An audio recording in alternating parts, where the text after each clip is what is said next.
You are listening to WCAT Radio, your station for quality Catholic programming. Your selected program will begin right after a word from our sponsor, GroupM7.com, a web design and hosting company. Log on to GroupM7.com today and let them know that WCAT Radio sent you. You know, my finest childhood memories was the Saturday morning movies for about 4 bits each. My brother and I could split a Coke and a big box of popcorn and watch movies about Tarzan, Jane, and their Amazon River adventures. Well, maybe that's where Jeff Bezos took his name. His Amazon.com is now the largest online retailer in the world. I'm Michael Mahfood with Group M7, the oldest and largest website design firm in East Texas. And here's my point, and as usual, it's a good one. If your website is modern and up-to-date, mobile and search engine friendly, it matters not whether you sell a product or provide information about your goods and services, your sales justifiably will increase just like theirs. The world uses the internet. We can improve your website and your email. Look at our giant portfolio at GroupM7.com. Since 1995, there's only one web and there's only one group, and it's us. It's Group M7. You're listening to WCAT Radio, your home for authentic Catholic programming. Hello and welcome to another edition of St. Paul's Letters to America. I'm your host for this program. My name is Gerard, and today we're going to be talking about something that I think a lot of people might say is maybe an exaggeration, a little overblown. The title for our program today is The Age of the Antichrist, Part 1. This is St. Paul's Letters to America. It is the program that asks, what if St. Paul were alive today? What if he were here and was able to speak to us here in America? What if he could write a letter to us in America? What would he tell us? Would he say anything different than what he told people 2,000 years ago? Or would he say exactly the same things? Because the truth does not change. Well, on this program, we're going to give you a letter that he would write to America if he were here still today. And today, that letter is the following. The mystery of lawlessness is already at work, but the one who restrains is to do so only for the present. Let's see. I've got to. The mystery of lawlessness is already at work, but the one who restrains is to do so only for the present, until he is removed from the scene, and then the lawless one will be revealed. The one whose coming springs from the power of Satan in every mighty deed and in signs and wonders that lie. But we ought to give thanks to God, for he has called you through our gospel to possess the glory of our Lord Jesus Christ. Stand firm and hold fast to the traditions that you were taught by a letter of ours. May our Lord Jesus Christ himself and God our Father, who has loved us and given us everlasting encouragement and good hope through his grace, encourage your hearts and strengthen them in every good deed and word. Now, this is taken from a reading that Paul originally wrote to the Thessalonians. It is the same as what he would tell us today. There are things that do not change. There are truths. There's a lot in our society, a lot of people today who think the truth is a floating thing. It's a relative thing. It depends on your point of view. It's a matter of opinion. But on the other hand, is there not a reality? Is there not a world outside of this one that we can't see? Are there not, in fact, truths because of that world we cannot see? Certainly the Greeks thought so. This has been something that man has thought throughout his existence here on this earth. There are truths. St. Paul certainly thought so. And here, in this reading, he's talking about the mystery of lawlessness already being at work.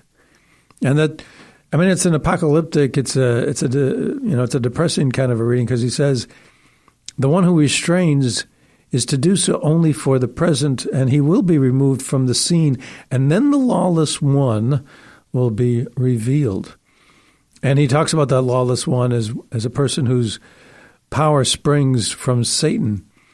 And then so it's a very, like I said, apocalyptic, depressing kind of a reading, where there will come this end time, will it not, where there will be this one great, significant, historic person who will lead people astray, will try to, contradict everything that Christianity stands for. That kind of a, supreme diabolic being making an appearance here on earth. So are we living with that? Well, we're not going to, make any, dramatic pronouncements or take the stance that that's actually the case. But nevertheless, can we look at trends? What if this Antichrist were actually to appear on the earth? What are the types of things he would promote? Are we seeing any of those same types of things today? And if we are, that ought to scare the heck out of us. But, Paul ends this reading on something very hopeful. Talks about giving thanks to God because of the gospel, because of Jesus Christ. And he says, stand firm and hold fast to the things that you were taught. Because, God has loved us and he's given us everlasting hope. So be encouraged in order to do every good deed and word. To do every good deed and word. And in fact, isn't that the antithesis of the Antichrist? It is, Christian, to, it's really the ultimate example of being a Christian, of trying to follow Christ, to in everything that we do, every word that we utter, try to do good for other people. And what would be the opposite of that? Well, obviously to try to do harm with everything that we do. And Paul, the one passage about Paul, there are references in the Bible to the Antichrist. Most of them are written by John. There's one that comes from Paul, and it's this one. And what does Paul point out? He points out lawlessness. Now, why would lawlessness be something that could be associated with the Antichrist? Why would that be? And if you think perhaps that maybe we're over-dramatizing this, even in what we're saying so far, to be thinking in these terms. Recently there was a cardinal from the Netherlands, Willem Eijk, I think is how you might pronounce his name. And he talked about the fact that he cannot, in these times with the challenges that the church is facing, he says he cannot help but think of Article 675 of the Catholic Catechism. And that one talks about the fact that before Christ's second coming, the church must pass through a final trial. Similarly, Cardinal Gerard Mueller recently wrote about the last trial of the church, and that it is incumbent upon us not to keep silent about the truths of the faith. So there are other people thinking along these lines. And again, it's probably not necessarily associated with any particular person being that singular Antichrist figure, but it's more like, well, what is going on? Is not the church facing trials? Are there not things in our modern society, our modern culture, that we can look to as trends and say, well, gee, wouldn't they be signs of the Antichrist? Wouldn't they be similar to or consistent with what somebody like an Antichrist would promote? If you, in fact, look at the word diabolic, right? If you want to look at the meaning for the word that describes the devil, that word diabolic means to scatter Now, isn't that interesting? To scatter. Paul talks about lawlessness, and the word diabolic means to scatter. This is part of, it is part of Christian thinking, it's part of Christian beliefs. It is consistent with Christianity to think that, the devil would be the opposite of order. He would be disorder. If you believe in a God who's created everything, you believe in a God who is love itself, then there's order to things. If you believe in a truth, any truth, if you believe in the fact that there is truth, then there is an order to things. And if you, believe that there is no God, for example, then nothing would be ordered. There's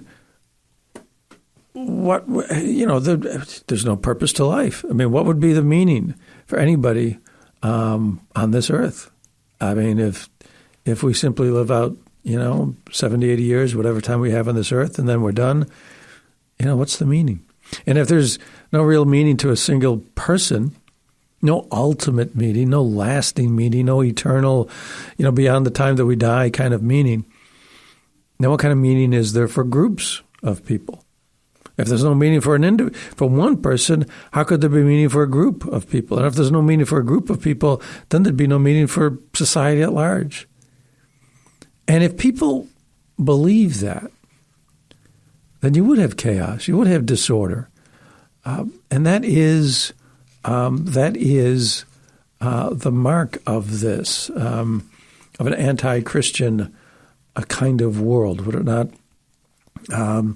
If you don't have peace.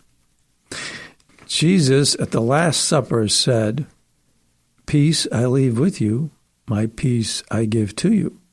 Not as the world gives, do I give it to you. Do not let your hearts be troubled or afraid."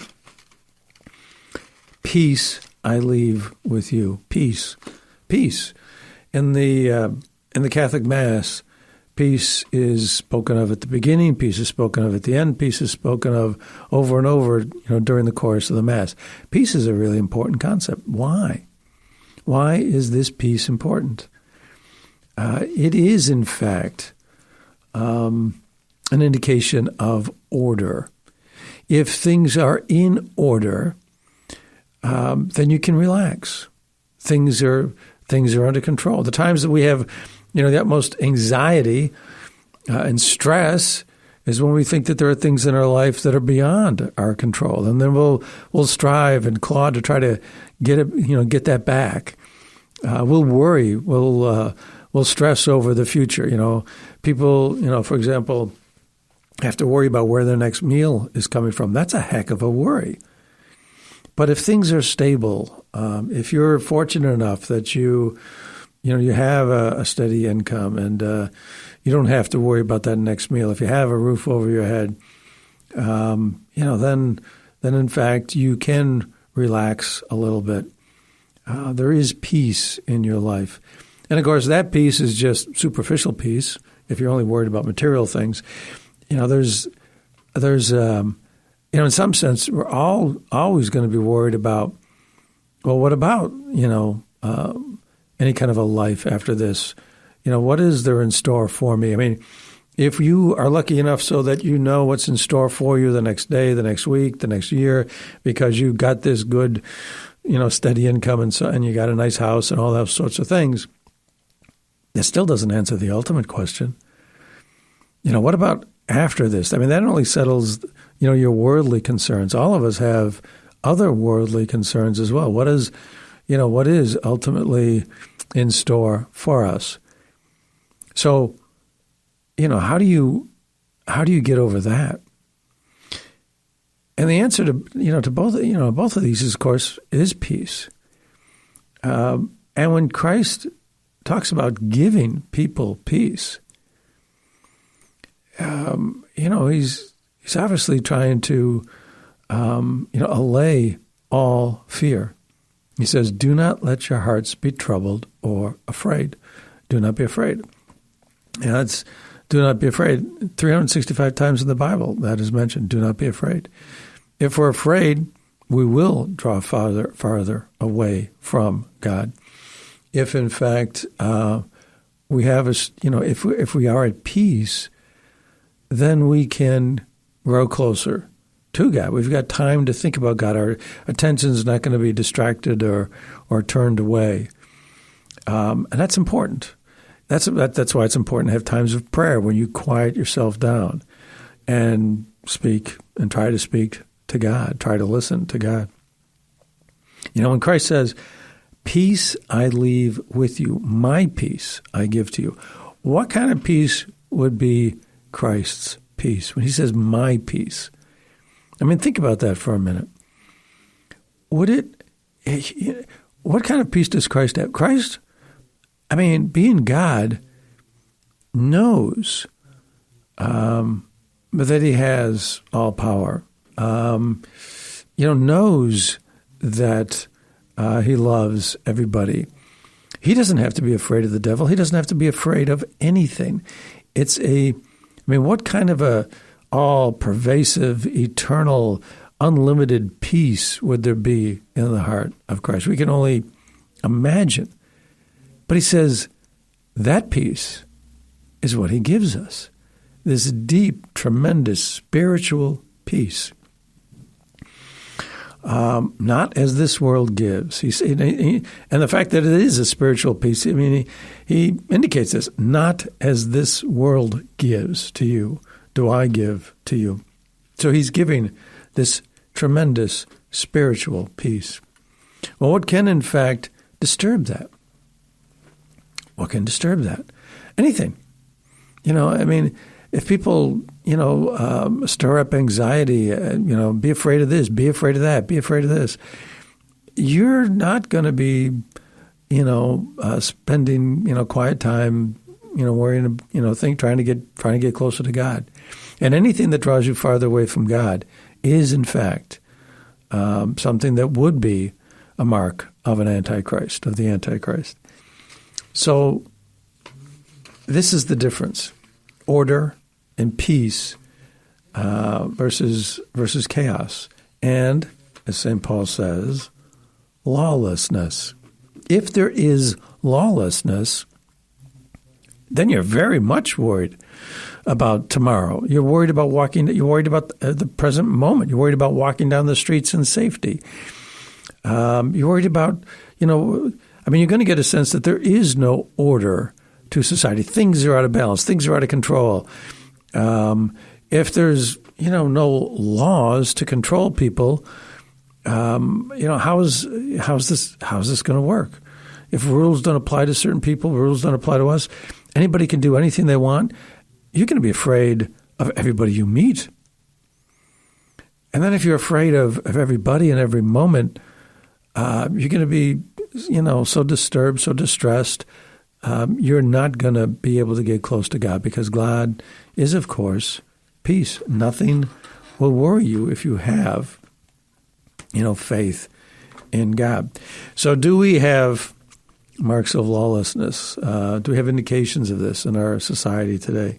In terms of this whole idea of the Antichrist, you can see a variety of different things in our society that kind of do mark this as an age of an Antichrist or Antichrist trends, Antichrist type ideas. For example, what would you expect in an age of an Antichrist? You would expect an anti-God kind of fever. You would expect, as I'm saying, lack of peace, a lawlessness. You would expect an anti-law kind of attitude. What about freedom? Wouldn't you expect an opposition to freedom, an anti-freedom kind of aspect to things? Freedom, of course, is a gift from God. If humans don't have the freedom to do what they want, to think what they want, to say what they want, to be who they want to be, that too is going to create all kinds of worry. It's going to create turmoil. It's going to create a struggle to be able to do what you want, think what you want, say what you want. We were born free. That is a gift from on high. anything that takes that away is a gift from someplace else, from something else, not from God. So that would be a mark of an anti-Christian age. I would also say you'd find an anti-people kind of feeling, an anti-people kind of ideas. What do I mean anti-people? Things that break people apart. Anything that disunites us. Anything that breeds disharmony. And of course, again, that goes back to the idea of peace. It's another facet of not having peace. If we are taught to not trust each other, not like each other, if kids are taught not to trust parents, to dislike parents, if basic relationships are broken, it's an anti-people. It's an anti-people kind of characteristic to society. If that is present, that is also a feature of an anti-Christ type time. And then lastly, there would be an anti-hope kind of attitude. We'd be worried. Again, goes back to this whole idea of peace. You'd be worried about things. There'd be no hope for the future. Tomorrow will be bad. There'll be all types of things tomorrow that will not be good. This, and then of course, if you didn't have hope for the future, then you again would end up being worried. You'd be stressed. You'd be thrown into anxiety. These are just some characteristics of an antichrist. Are they not? I mean, aren't Christian ideas the reverse? Wouldn't Christ promote and teach the reverse? Instead of anti-God, wouldn't he teach, of course, faith and love and worship of God? Wouldn't he teach, respect for order? Wouldn't he teach that there is, authority that should be respected? Certainly, that's been a tenet of the Catholic Church all along. All throughout its history, it's taught obedience, even when obedience is painful. And there are writings of St. Paul that speak strongly about that. Because, of course, while you can disagree with laws that are not proper, you can't let it disturb your spiritual balance and your peace. Wouldn't Christ be a proponent of order? What about freedom? Wouldn't Christ be a proponent of freedom? Well, of course he would. Did he ever try to force anybody to do anything? Or does he respect the freedom given to us by God so that we can choose to follow him or not choose to follow him? What about people? Well, of course he taught love of people.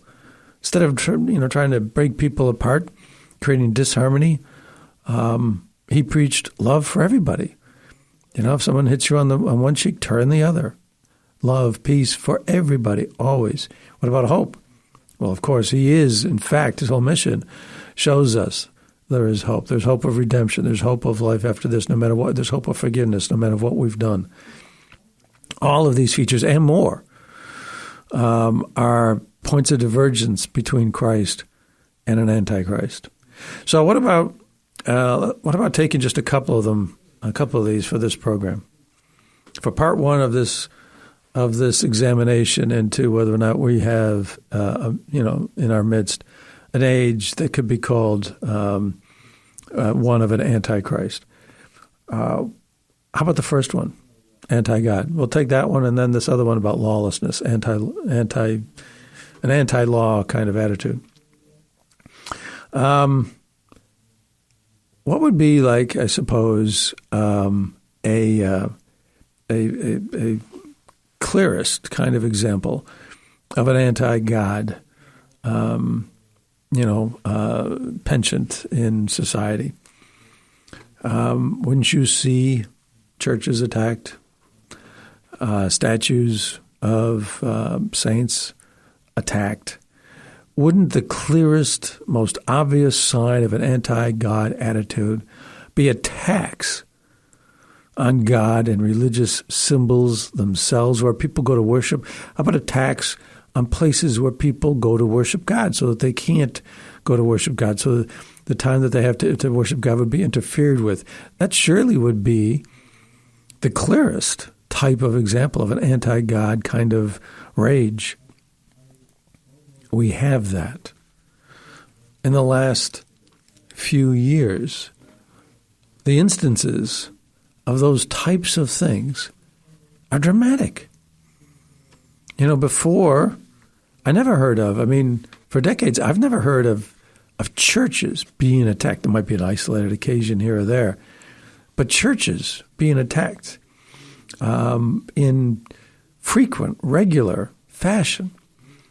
Last September, Diocese of Brooklyn, a statue of Our Lady of Guadalupe was torn down. A man in broad daylight on 9/11, mind you, on 9/11, a day when, there was a very devilish attack, when 3,000 people, innocent people, unknowing people, when they had no idea what was coming, were killed because somebody took a plane and flew it into a building, taking the people on those planes hostage and giving them no freedom to have any further, desires. Their lives were cut short. On that day, that dramatic, disturbing day for our nation, on that day, somebody in broad daylight was seen on video climbing a fence, tearing down the statue of Our Lady, throwing it to the ground. Its face was smashed. Her hands were broken off. Why attack a statue of the Blessed Mother? What's behind that? Is it not rage? Is it not anything other than just an anti-God fever? Last July, for example, you could look around the country and find a slew of Catholic churches from Florida to California attacked. There are many instances of in a short consolidated time frame. Churches are being attacked left and right. There was a church in Ocala, Florida, called Queen of Peace. A man drove his car into the church and set fire to the church, lighting 2 gallons of gasoline when people were inside trying to worship God. The day before the attack, some men from that very parish had gone to a group of local police officers and given them medals of St. Michael the Archangel for protection against the battle with the devil.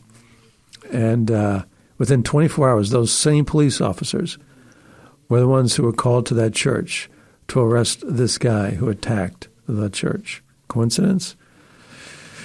In Boston, Massachusetts, same time frame, statue of Our Lady set on fire. Her face and upper body were burned, set on fire. A statue of Our Lady. Why does that bother somebody? That there's a statue of Our Lady that some people want to worship. And it bothered somebody enough that they had to burn it, get rid of it, disfigure it, discolor it, make it black. Why? What would an antichrist do? Would not an antichrist do precisely that? A statue of Our Lady in New York, same period of time. Unidentified person spray painted it. It was outside a Catholic preparatory school and seminary, a little Catholic high school. Unidentified person spray painted statue of Our Lady. Fort Worth, Texas. Protestant church building was vandalized. Mission San Gabriel Archangel, founded in 1771 by by the Franciscan missionary Fray Junipero Serra in California. That church was burned. At the time it was reported on, I wasn't sure why, or if there was arson or not, but there were a lot of instances of arson in France, for example. Church of Saint Sulpice in Paris where the Da Vinci Code movie was filmed. That church was set on fire. 19th century statue of the Virgin Mary was smashed. St. Nicholas Catholic Church in Huls, if I can pronounce that correctly. At that parish, I believe there were 3 incidents. Yeah, that parish, there were three incidents reported in 10 days. This was last summer. This was 2019. Same time frame, St. Elaine Cathedral in Lavar. Statues and crosses were smashed. Notre Dame des Enfants in Nimes, France, was looted. And human excrement was used to draw a cross on the wall. Consecrated hosts were scattered outside the church with rubbish. These are clear, brazen, diabolic, are they not, attacks on churches.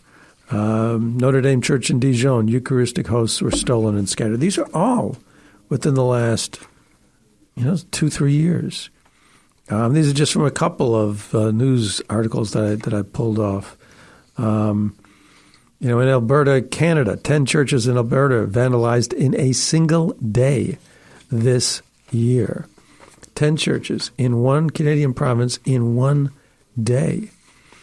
There's an activist, his name is Sean King, and during the time of the George Floyd riots and disturbances last summer, he called for all images depicting Jesus as a, quote, white European, close quote, and his mother to be torn down because they are forms of white supremacy. So now, if you want to worship Jesus or pray to Blessed Mother Mary, the tens of millions, hundreds of millions of Americans still describe themselves as Christian. If you want to worship Christ, you're a racist. At least if Christ is depicted in a statue as a white European. These are forms of white supremacy. These are just, some of these attacks. And interestingly enough, in Canada, this man who had been an advisor and close friend to the Prime Minister of Canada, Justin Trudeau, this man is named Gerard Butts. And on Twitter, he said it, quote, may be understandable, close quote, why people are attacking churches. Another person, Harsha Walia, executive director of the British Columbia Civil Liberties Union, referring to Catholic parishes, wrote on Twitter, burn it all down. That's a quote, burn it all down. In Canada, another person, a lawyer, Naomi Sayers, said she would help burn down Catholic churches and would help defend anyone caught attempting arson. This man Gerald Butts said, he said he was an altar boy in a small Atlantic Canadian parish in the early 1980s. This is a quote. I was an altar boy in a small Atlantic Canadian parish in the early 1980s. I can understand why someone would want to burn down a church, though I do not condone it. I can't understand why someone would burn down a church. You burn down a place where people go to worship God. You assume for yourself the authority to take away their right to do that. You attack a symbol of the church itself. You attack Christ himself when you take the Eucharistic hosts and scatter them around with garbage on the ground outside a church. These are direct attacks on God. They are meant to send messages. They are certainly something that an antichrist would do. We're living with this. This is a trend that's becoming more and more common. There are more and more of these stories. Churches, statues burned, attacked. Age of the Antichrist. What about lawlessness? What about lawlessness? What about, some feature number one of the age of the Antichrist? Anti-God rage. There you go. We just went through a bunch of them. Item number two, right? Item number two on this list. Lawlessness. St. Paul talks about it. Lawlessness, an anti-law kind of attitude, behavior. Do we see that? I'll give you not one, but 5 social trends, not just isolated occurrences, but trends in society. Prosecutors refusing to prosecute the law. A widespread effort to defund and get rid of police. Bail reform that suggests that seeks to have people who are charged with crimes let back onto the street. A refusal to enforce immigration law. You can have compassion for immigrants who want to come to this country, and that's fine. And the church is very vocal about that. But there are laws. And for people who are supposed to enforce the law deciding we're not going to, you can change the law, but until you change the law, it is the law. If you decide not to enforce the law, just like these prosecutors do, that's lawlessness. What about election laws that require voter ID? We'll talk about that in a minute.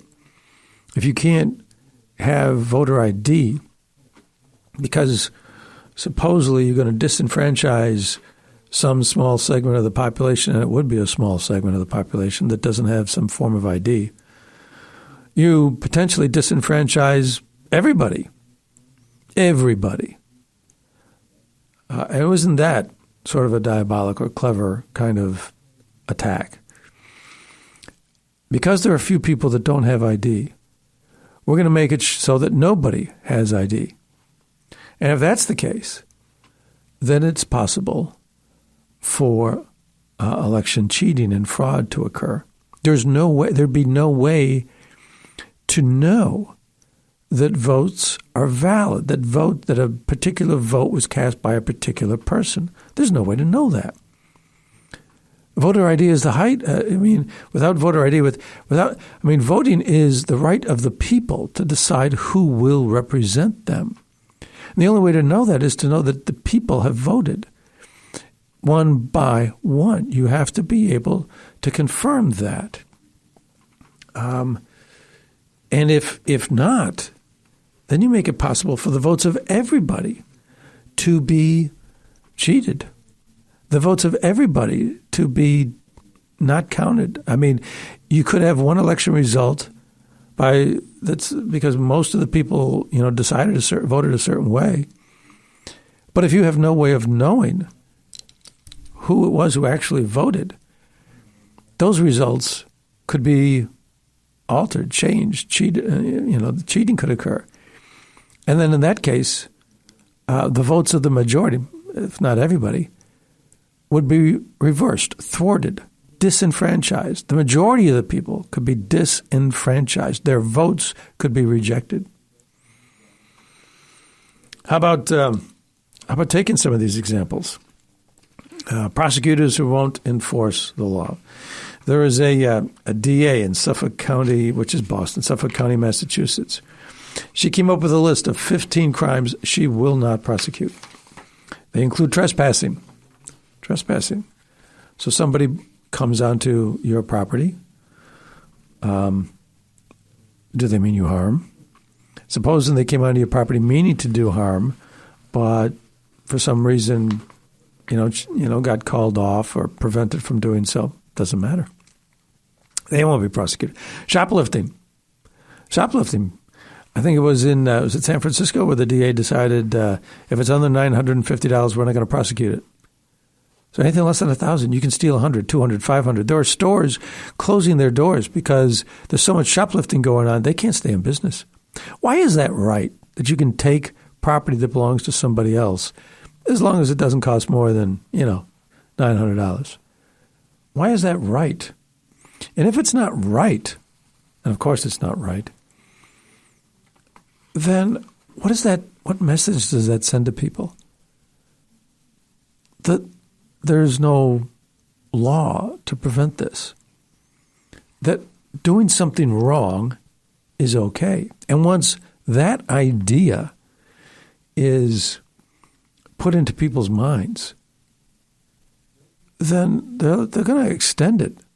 Well, if that's okay, then this should be okay. Then this should be okay. That should be okay. Everything should be okay.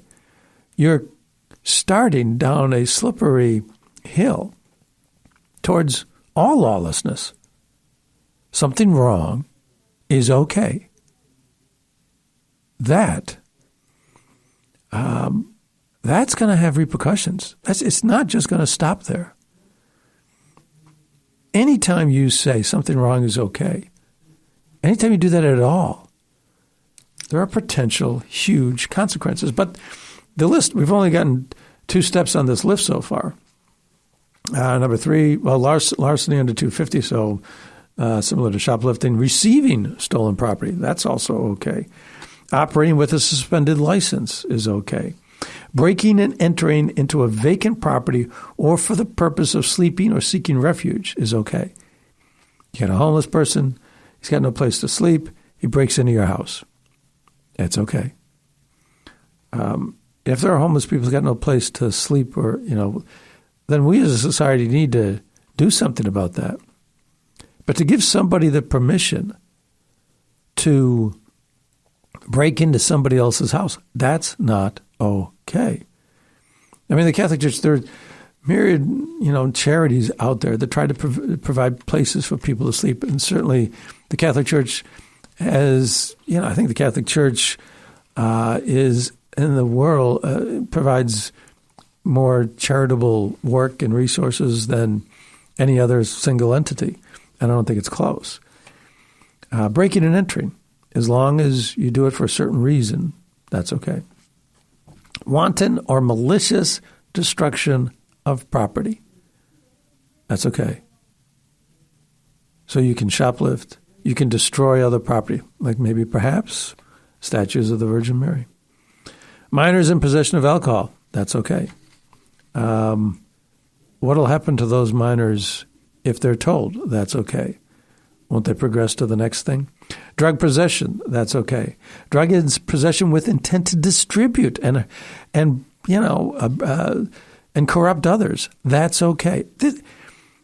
Resisting arrest with regard to these particular offenses, that's also okay. So you can resist the authority of the police. That's okay. How many ways can you put into the minds of people that doing things that are wrong are okay? And what consequences does that have for society? How is anybody safe? In Portland last summer, they had 100 days of public unrest, riots, wanton and malicious destruction of property, which the DA in Boston thinks doesn't need to be prosecuted, and apparently also the DA in Portland. District attorney there declined to file charges against 70% of the people charged with these crimes. Of course, there's numbers of people that weren't charged, but of those that were charged, 70% he refuses to prosecute. Not 10%, not 20, not even 50, but 70. So even if you get arrested, you stand a 3 out of 4 chance of being let go. You can get away with it. You can break the law. It's okay. Yeah, I mean, I could go over the numbers, but what difference, it doesn't matter. And they're not alone. DA in Chicago, similar. DA in L.A. has a whole similar list of people he won't prosecute. Major American cities, we will not prosecute. Now, of course, that's simply somebody refusing to do a job they swore they would do. But that also is okay. What about defunding the police? 20 major American cities have cut back budgets for police. New York, Los Angeles, Chicago, Seattle, Milwaukee, Philadelphia, Baltimore.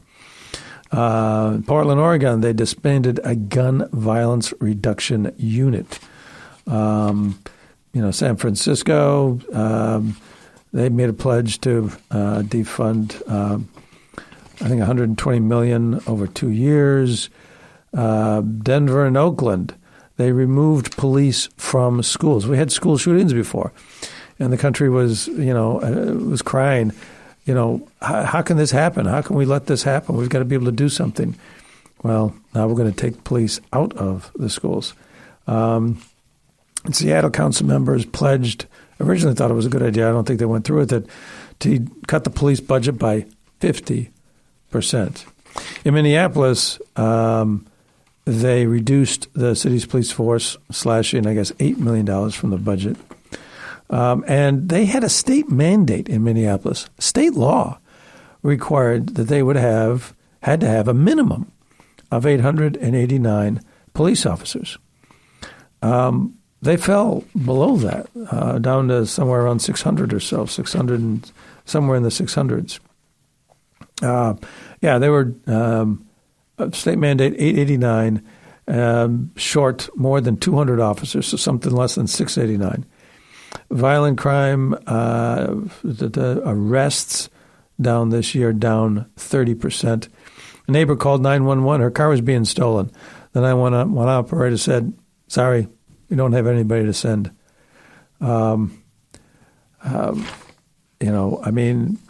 You've got, last year was the second deadliest in the city's histories. Homicides up 34%. 6-year-old girl was riding in a car, shot and killed. 9-year-old girl jumping on a trampoline, shot and killed.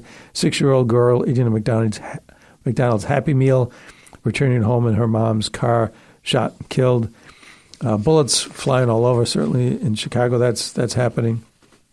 In Minneapolis, however, they filed a lawsuit because they were violating the law, and there was a state law for 889 police officers. So now they're under a judge's ruling that they're going to have at least 730 within a year from now.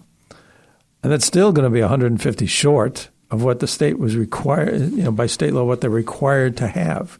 Why would you not have police? You're going to have less arrests. You're going to have 911 operators saying, "Got nobody to send you." That's lawlessness. People can do things and there's no police to stop them. How about bail reform? That's a good idea. In New York, they passed a bail reform law in 2019. A series of crimes were listed as ones where judges could not require bail. There is a man, who was he? I think he was City University of New York, professor there in their law department.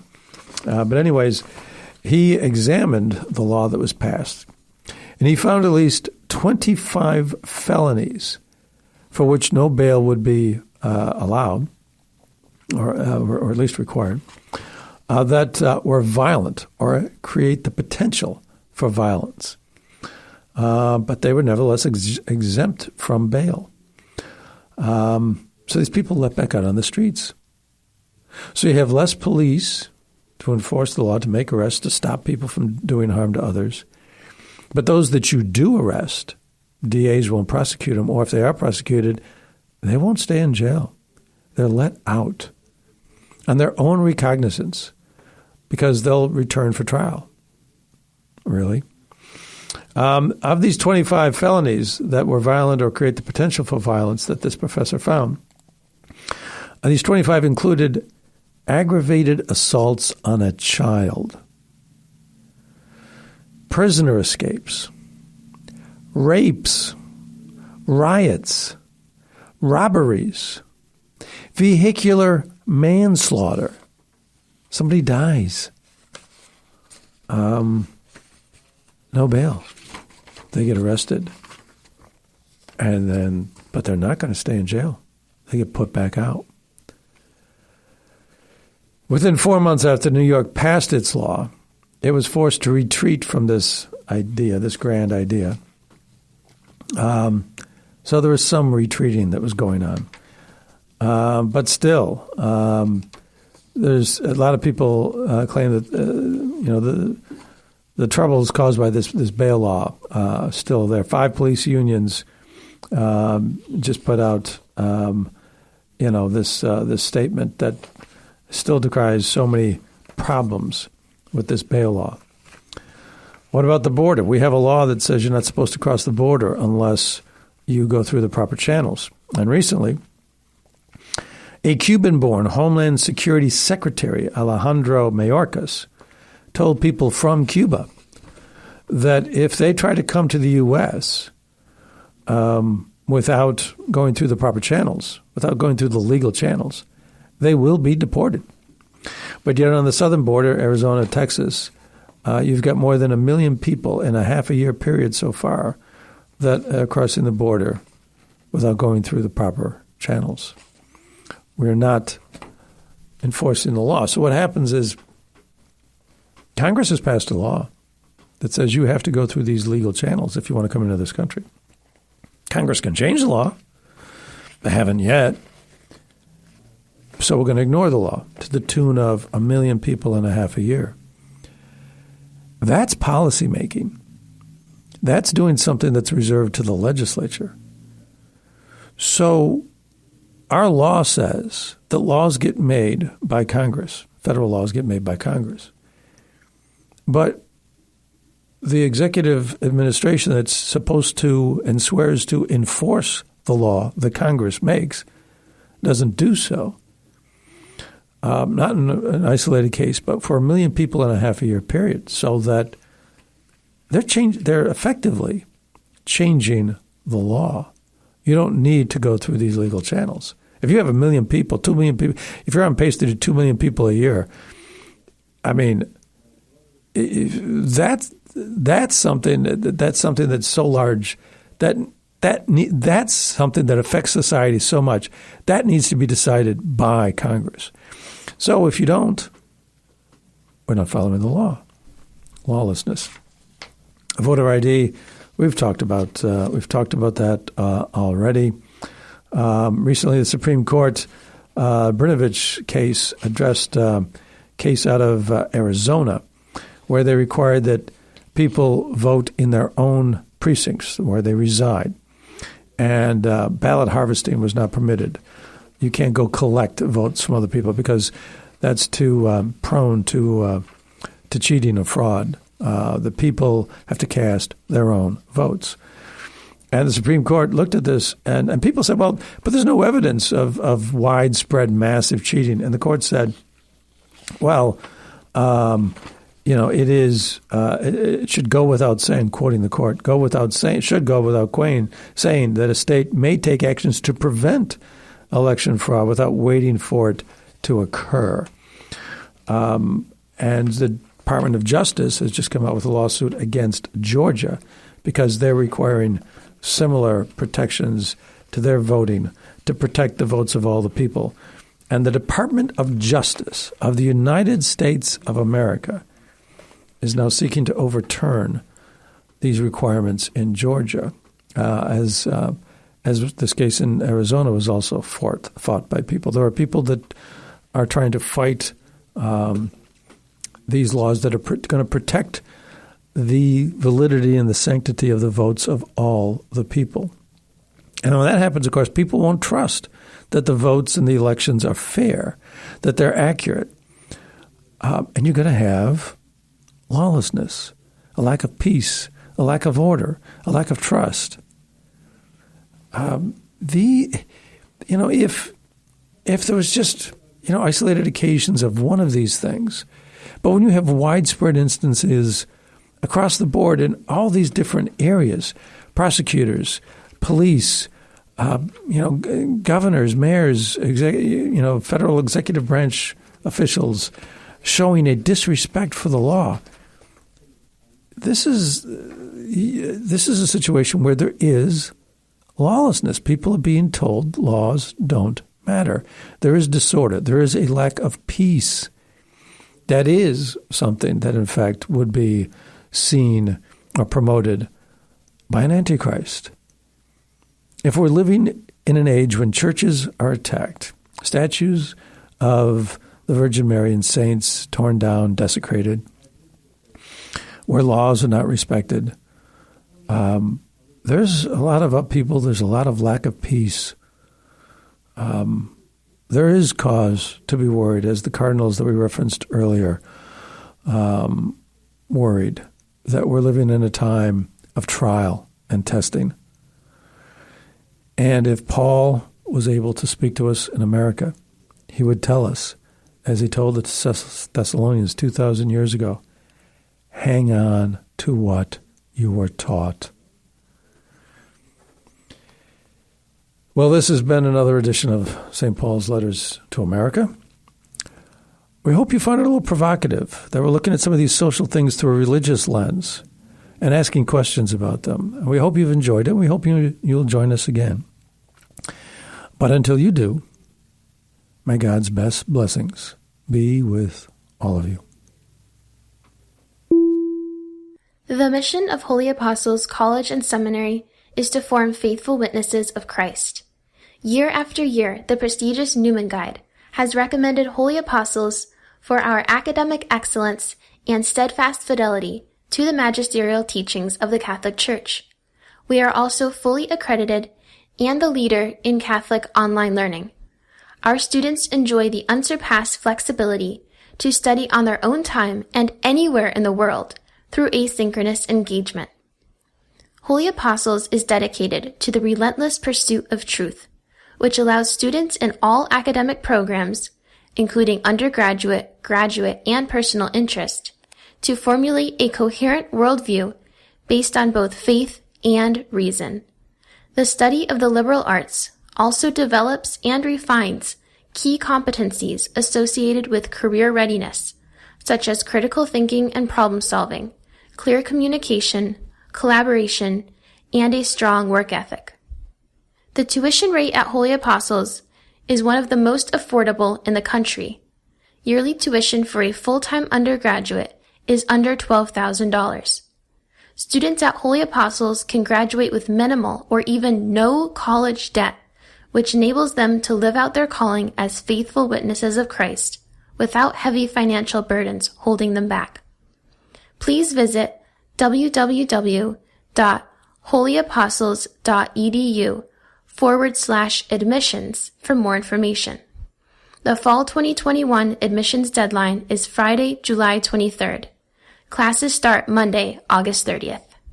See you soon. Hello, God's beloved.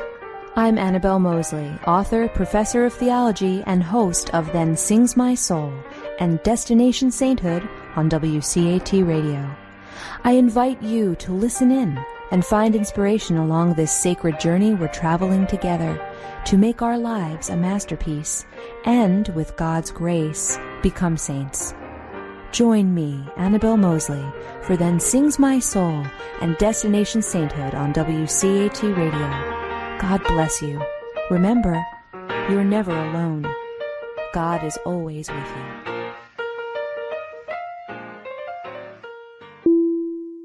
Thank you for listening to a production of WCAT Radio. Please join us in our mission of evangelization. And don't forget, love lifts up when knowledge takes flight.